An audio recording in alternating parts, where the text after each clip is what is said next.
Alright guys, we're not that far away from the end of this game. We're very close now to approaching the truth as to everything that has finally happened, or really happened for that matter, thanks to Saito over here revealing his plan in complete and utter detail, which is something most villains shouldn't be doing, but whatever, I guess he believes he has the advantage over us. So we're going to continue on from where we last left off, and if anything else, I hope you all continue to enjoy. Thank you all for the love and support. Let's keep it going. Alright guys, welcome back. We ended up switching bodies with Saito, and he betrayed us anyway by giving us the information a little too late to save Hitomi.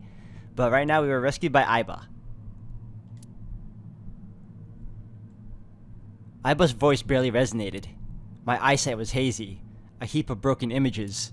Sweat was building on my palms. It felt like my throat was closing up and I was struggling for breath.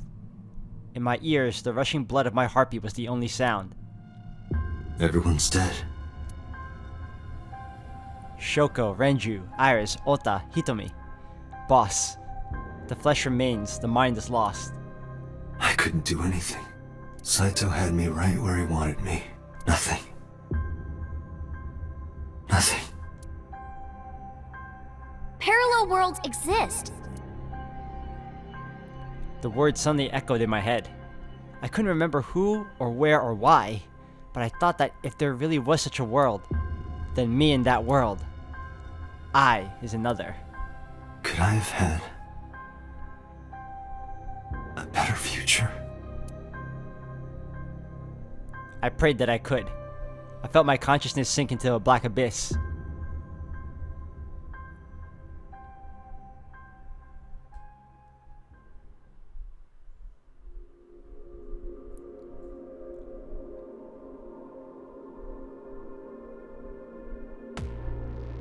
Oh, okay, we got that ending.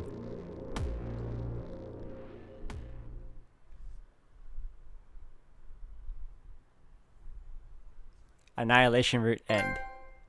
Ah, okay. Interesting.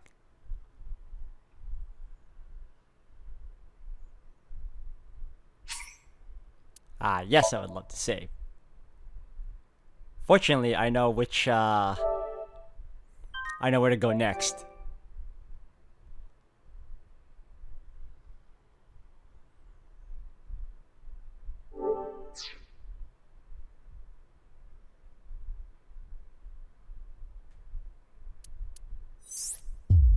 Ah, it's locked. Okay. What? Oh, wait, no. Yes, it's finally working. Day 6, Wednesday, Sosai. Let's go.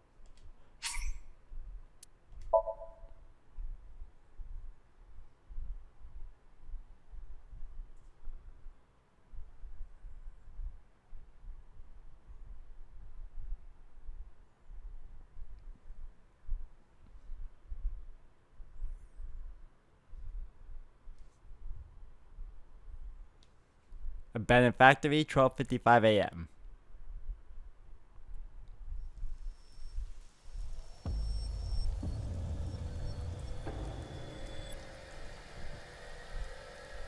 You're awake. Damn it! I don't think you can release yourself. Well, do something about it. What is it you expect me to do? Come out of my eye socket and get this off of me! I cannot. Why not? My body has short-circuited. It must have been the electric currents from earlier. Gah!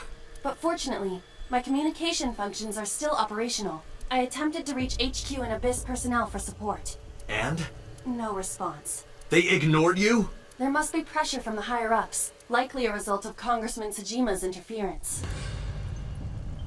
He thinks I'm investigating Monika's case. That is not the only reason. So Tsujima holds a personal grudge against you. He wants you dead. That is likely why Pewter is attempting to delete my data. Are you okay? For now. But if they breach my final layer of ice, they will destroy me. I would cease to exist.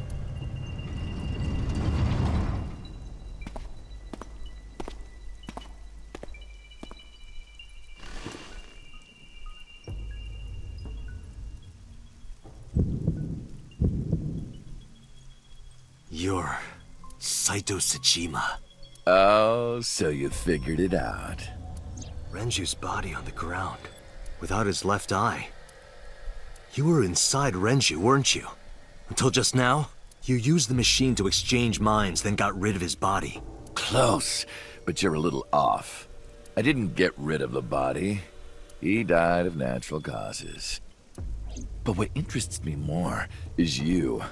How do you know you can use the sync machine to exchange minds? The way you're talking makes me think you know why I took out his left eye. But how? How do I know that? Why do I know that? Why do I know about Saito, the prototype machine, changing personalities? The current. Did it unlock your memories? Then tell me, this body was originally... Mine. That means your body... This is your body, isn't it, Saito? The words came out easily. I don't know why, but in a moment of a harsh realization, I knew. Number 89's body is mine, and my body is Saito's. Well, if you know that much, then this should be easy. Give me back my body. We're gonna have a nice conversation right now with you, dude. Where are Iris and Hitomi? Don't worry, I haven't killed them. Yet. Yet? The brain you are currently occupying has an interesting quirk. It releases a flood of dopamine and endorphins when it kills. I thought I'd take that brain back before killing those two. In front of you, of course. Which is why I haven't killed them yet. Such beautiful eyes. I was going to begin the sync, but I think I've changed my mind. I want to see you mad. Oh wow, I thought he was gonna be eager to switch. But what will really set you off? If you don't shut your mouth right now. All right, talking it is. What should I say? Do you have any questions for me? It's early Wednesday morning. Shoko was killed last Friday. That was day 1, which makes today day 6. For 5 days, what was Saito up to? I decided to ask him what he did every day until now. Okay, as usual, go in order. Day 1. Saito explained what he did on Friday. At 4 a.m., Saito began his plan against Shoko. He called Renju to his abandoned factory and switched bodies with him.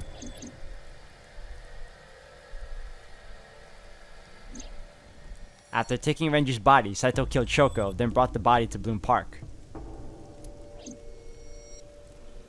But as he explained it to me, I somehow felt that I already knew. I didn't understand why. I felt like it was being etched into my brain. Alright, day 2. I was still in Renju's body. My next target was Iris. If I asked her to come to the abandoned factory, I knew she would be skeptical, so I called her to Sunfish Pocket. I even video called her, but for some reason, she said no. This was around 5 p.m. I was still Renju, the president of Lemniscate. I didn't think I would have any trouble getting her to trust me, but... Date, do you remember? Saturday evening after syncing with Mizuki. Inside the Somnium, you thought you saw Iris's body, so you called her. The time was 4:52 p.m. Right before Renju called Iris. You told her. Okay, don't go anywhere. Lock the door and stay at home.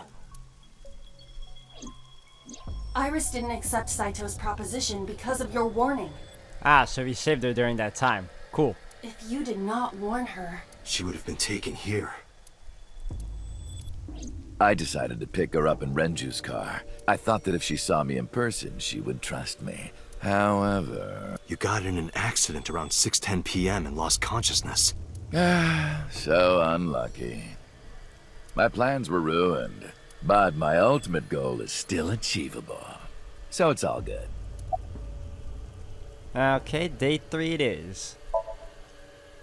After the accident, my body was taken to Central Hospital. I regained consciousness just past 12 a.m. Sunday. Man, you are really on point with your timing here. He knows The exactly when surgery he was a woke up. success, but Renju's organs were in a horrible state. but I had somewhere to be. I left the hospital, rented a car, and headed to Iris's house. I know what happened after that. You got to the Sagan household at 2 a.m. You pushed the intercom button. He was sweating buckets and he came up to me with this begging look in his eyes. He said, "Come with me." You got Iris to come with you, but when you tried to bring her here...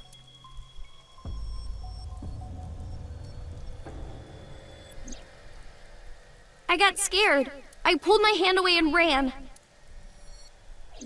Oh, you know that too? But you're exactly right.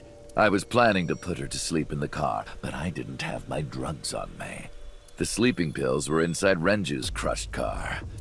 I was pushing my luck. My plan and my body were both in shambles.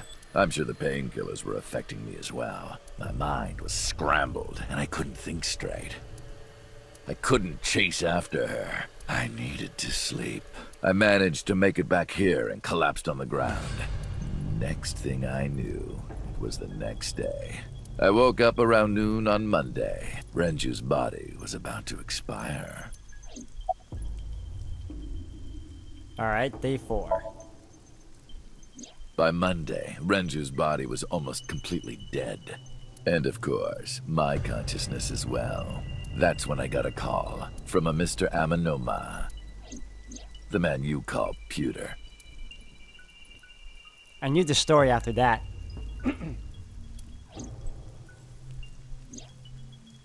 The boss told me that number 89 was coming. Then, Renju asked, "Is there any way we can let number 89 escape?"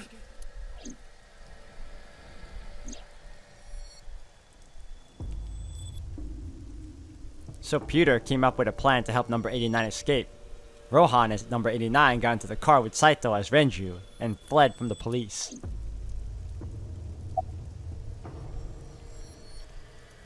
Why did you want number 89 to escape? When I heard that number 89 was coming to Abyss HQ, I came up with a plan. Iris trusts this number 89, this body. I thought I could use it to get to her. And there was another reason. I planned on eventually switching bodies with you. You and I would get our original bodies back. And after I do that, I will kill Iris and Hitomi in front of you while you're in this body. A rather nice plan if I do say so myself. That's why I asked Pewter to help number 89 escape. I wanted this body at all costs. What happened after you escaped with number 89 in the car? I brought Rohan, who was inside number 89's body, to the abandoned factory. Rohan was my partner in the Cyclops serial killings 6 years ago. So naturally, we had a lot to talk about. But I didn't have much time left. Not to sound like a broken record, but Renju's body was almost done. It was completely useless at this point. So, I put Rohan to sleep and began the sync. As a result, this happened. Renju. It's just like I told you. He died of natural causes. About the shooting on Monday. Just mercenaries I hired. After I woke up Monday, I arranged the hit. They were expensive, but I had access to Renju's bank account. I paid them with his money. Of course, my intention was only to kidnap Iris, but after I got this body, I didn't really need them anymore. Well, that explains why we were being attacked by Marble. Excuse me, guys. But they had already been paid good money, so I decided to leave the arrangements as they were. And then, Pewter. I told him about Iris and hiring the assassins. I told him he could use them for whatever he needed. And he acted on his own without consulting me. Alright, day 5. I called Iris about 24 hours ago. Tuesday at 1:40 a.m. I started a video chat with Iris. Long time no see. I'm sorry to call you out of the blue like this, but I need to see you. Iris got so excited that she dropped her guard. I told her where to meet, and she agreed right away. It was all according to plan. I knew that if I looked like him, she would do anything.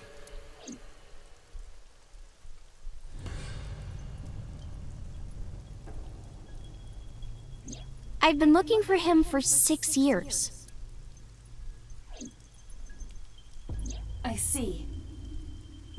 That is why Iris left Matsushita Diner. So the person she trusts most. Is number 89. You, Date. Number 89's current body was originally yours. After Iris got into the car, I put her to sleep. I restrained her and called Hitomi.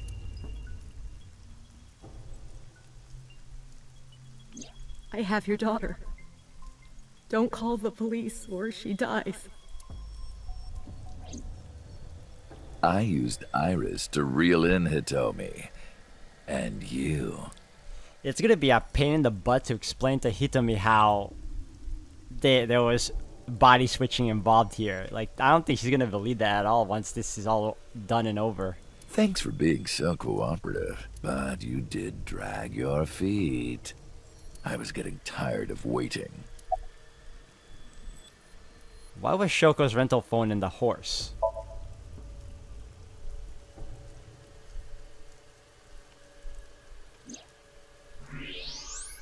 Oh, right. I put that there. When I was fixing Shoko's body on the horse, her phone fell out of her clothes. I forgot that I had given her one. I didn't want to take it with me, and I didn't want to toss it away. So, I decided to push it into the mouth of the horse.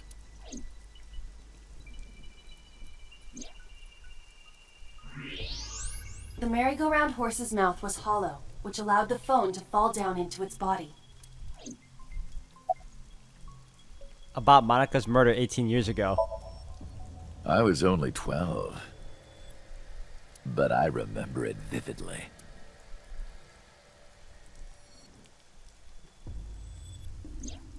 On that day, 18 years ago, I heard my dad on the phone. I'm going to see Monika. I followed him. I got into a taxi and followed my dad's car. He went to the Harbor Warehouse District.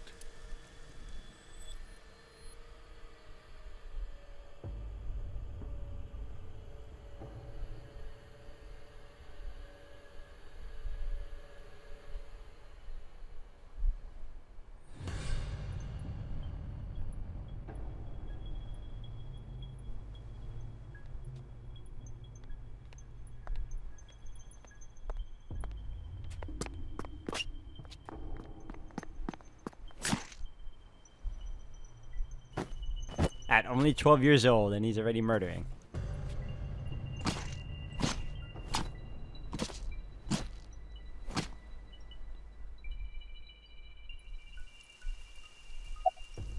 Why did you kill Monika?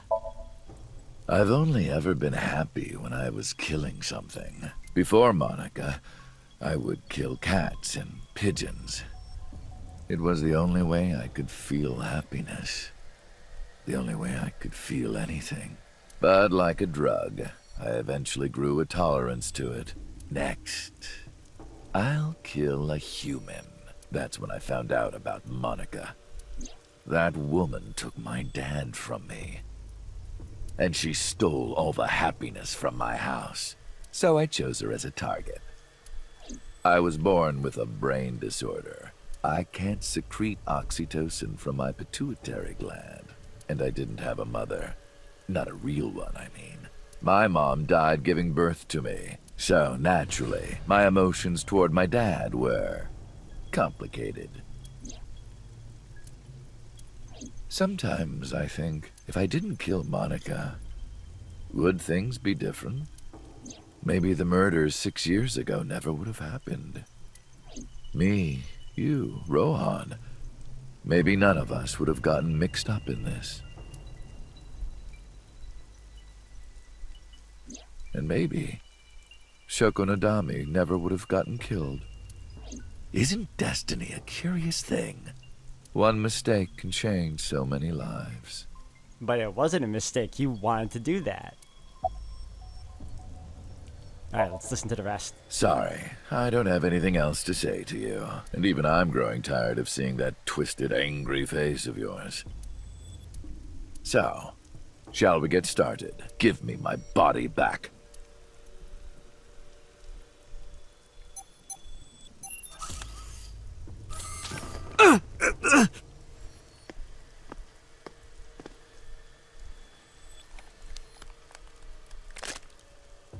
What a strange fake eye.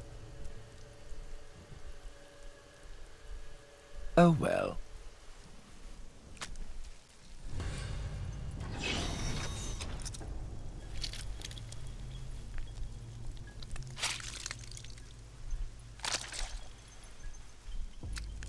I didn't need to see that. I really didn't. All right, it's ready.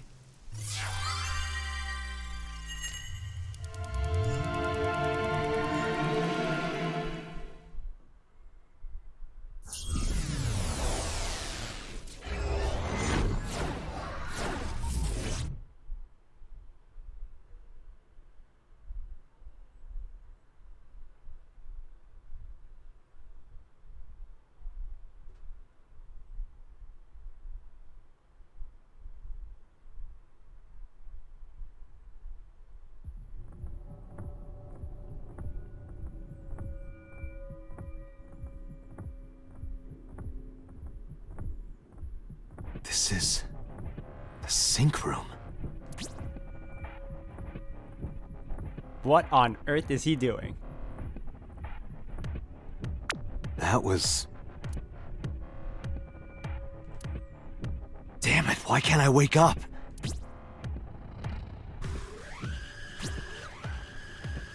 This doesn't look like footage from a surveillance camera.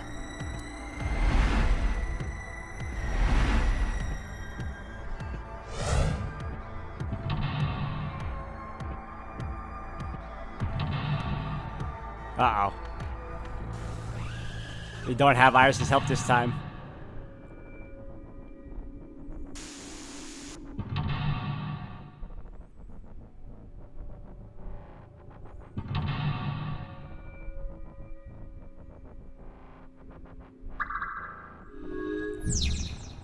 Search Kaname Date. Psyncin in the chain. Date Kaname, Abyss Special Agent, verify, identity, sorry. What? Alright guys, I'm going to end the video here for today. Thank you all for watching. When we come back, we're going to finally do this syncing without Iba's help. And apparently, I believe we may not have that time limit anymore because I'm fairly certain, no, he doesn't want to switch yet. So I don't know. I assume we weren't going to have the time limit because he wants to switch, but he just said he wanted to wait until we met up with Iris and Hitomi so he can torture me. But we'll find that in the next one, guys. Thank you all for watching.